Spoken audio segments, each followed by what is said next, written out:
Bonsoir à tous et bienvenue dans ce nouveau numéro du MAG. Ce soir, je reçois Johan Lafabre, qui est directeur de la ferme Belle et Bas, théâtre de Guyancourt. Bonsoir. Bonsoir.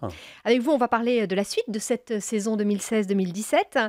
Le mois de janvier est quasiment fini. On passe directement au mois de février avec une belle rencontre le vendredi 24 du théâtre Métamorphose.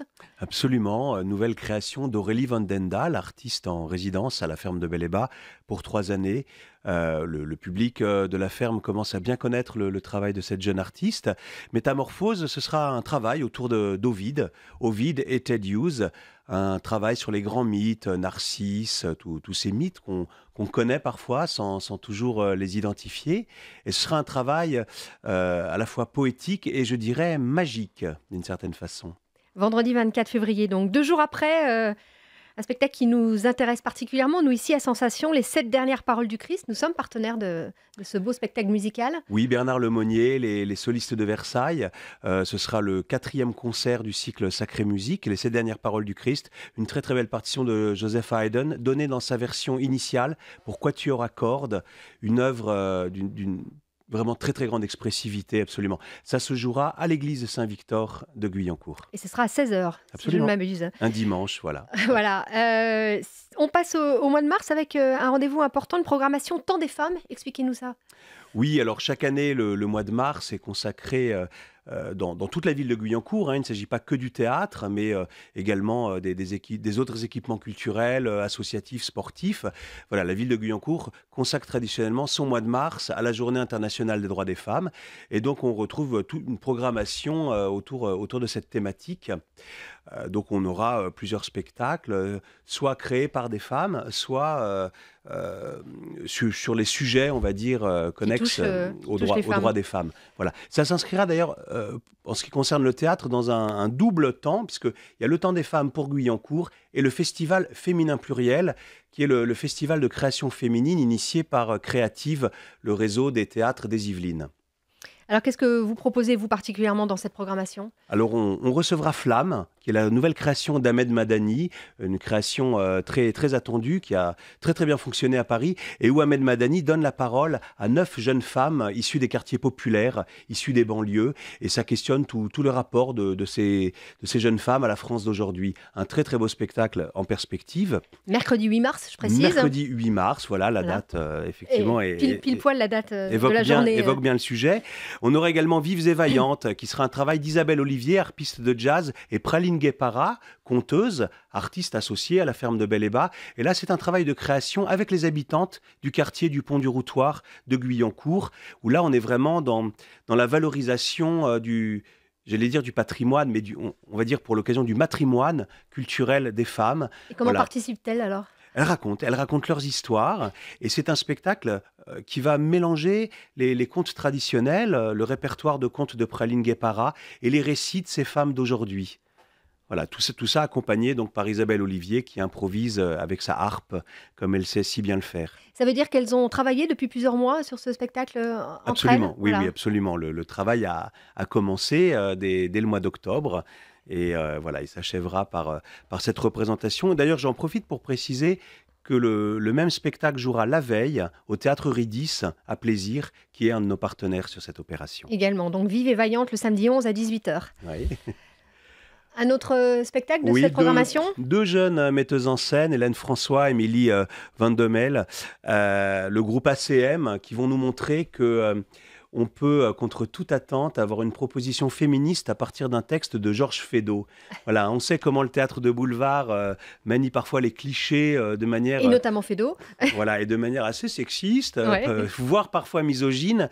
Et là, c'est une très très belle proposition de ces deux jeunes metteuses en scène qui renversent la dialectique de Feydeau et qui en font un spectacle très étonnant. On va faire la cocotte. Ce sera le mardi 14 mars, donc à 20h30. Les Sœurs de Blanche-Neige également ? Voilà, on retrouve Praline Guépara pour une soirée en relation avec l'espace Yves Montand, centre social du Pont du Routoir, et l'école des parents de Guyancourt. Et on va présenter cette conférence contée sur les Sœurs de Blanche-Neige, où donc Praline va expliquer un peu et raconter en même temps toutes les variantes qu'on peut retrouver de Blanche-Neige au Liban, au Nigeria, au Maroc, en Algérie, chez les Inuits, voilà tout ça. Parce que finalement, nous, on connaît une version de Blanche-Neige, une version qui a été très popularisée par Walt Disney auprès des enfants notamment. Mais c'est un mythe, enfin pas un mythe, pardon, c'est un conte qui nous narre le passage de l'enfance à l'adolescence et cette relation entre la mère et la fille au moment où la fille devient plus désirable que la mère elle-même ou que la belle-mère, pour la version qu'on connaît, et donc cette volonté de tuer la fille au moment où elle devient plus désirable que la mère. C'est un conte relativement universel, on en trouve des versions dans le monde entier. Et à la suite de cette conférence, il y aura une discussion avec Tayeb Ferradji, ethnopsychiatre, voilà, pour parler justement de toutes ces questions. Ce sera le mardi 21 mars, je rappelle, à 20h30 à l'espace Yves Montand. Et c'est en entrée libre. Voilà, absolument, j'allais le préciser. Quelques jours après, le vendredi 24, on retrouve un spectacle où nous sommes partenaires ici à Sensation, l'épopée de Gilgamesh, c'est de la musique. C'est de la musique, c'est vraiment... ce sera le dernier concert du cycle Sacrée Musique. Et alors là, on voyage à la fois dans le temps et dans l'espace, puisque on revient pratiquement, on est à moins 3000 ans avant Jésus-Christ. On est en Mésopotamie. Donc évidemment, c'est très très fort. Enfin, symboliquement, on est en train de parler de la naissance de l'écriture. On est en train de parler de la naissance de notre civilisation, en fait, tout simplement. Et c'est d'ailleurs à cet endroit-là qu'aujourd'hui, Daesh est en train de détruire tout ce patrimoine absolument énorme qui nous a été légué. L'épopée de Gilgamesh, c'est le plus vieux texte de l'humanité. C'est un poème inouï, qui a évidemment une résonance religieuse forte. Et Abed Azrié l'a mis en musique il y a 40 ans. Voilà. Et là, il va revenir à l'Auditorium de la Batterie dans le cadre de la programmation de Sacrée Musique avec 5 musiciens. Et c'est un ensemble d'Orient et d'Occident. Abed, toujours dans sa musique, mélange ses influences moyen-orientales. Lui, il est d'origine syrienne, mais il est français aujourd'hui. Et cet apport-là, il le transcrit aussi dans sa musique. Donc c'est un ensemble d'Orient et d'Occident. Et Abed Azrié chante en arabe ce très très grand texte, avec des surtitres en français pour permettre quand même à chacun de suivre cette épopée. Quand vous dites que ça n'a pas été fait depuis 40 ans, vraiment, depuis 40 ans, c'est une première là? Non, il le chante à l'occasion, mais il l'a enregistré pour la première fois il y a 40 ans. D'accord. Voilà, donc c'est vraiment c'est l'anniversaire. Une œuvre qui est au répertoire d'Abed Azrié et voilà, qui n'a de cesse de reprendre, de retravailler depuis, voilà, on va dire un peu comme Pénélope sur sa tapisserie. Mais c'est vous dire si depuis 40 ans, on devrait atteindre un certain niveau de perfection. Et vous dire que c'est extrêmement d'actualité, on l'a bien compris. Oui, ça malheureusement. Oui, voilà, ça rentre en résonance effectivement avec ce patrimoine mondial de l'humanité qui est en danger, effectivement, ouais.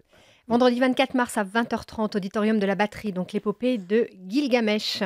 On rappelle quand même à quel endroit on peut acheter les places quand c'est pas en entrée libre, comme vous l'avez précisé pour un des spectacles. Comment fait-on? L'entrée libre ne dispense pas de réserver, parce qu'on peut avoir des surprises. Sinon, vous pouvez évidemment acheter les places à la ferme de Bel-et-Bas, mais le plus simple, c'est d'aller sur le kiosque qui regroupe l'offre de tous les spectacles du territoire saint-quentinois.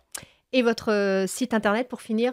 lafermedebel-et-bas.fr. Il n'y a pas plus simple. Merci beaucoup, Johan Lafabre, directeur de la ferme de Bel-et-Bas, théâtre de Guyancourt, pour nous avoir parlé de cette deuxième partie de saison. On vous retrouve d'ici quelques jours pour parler de la fin de saison dans votre théâtre. Merci à vous.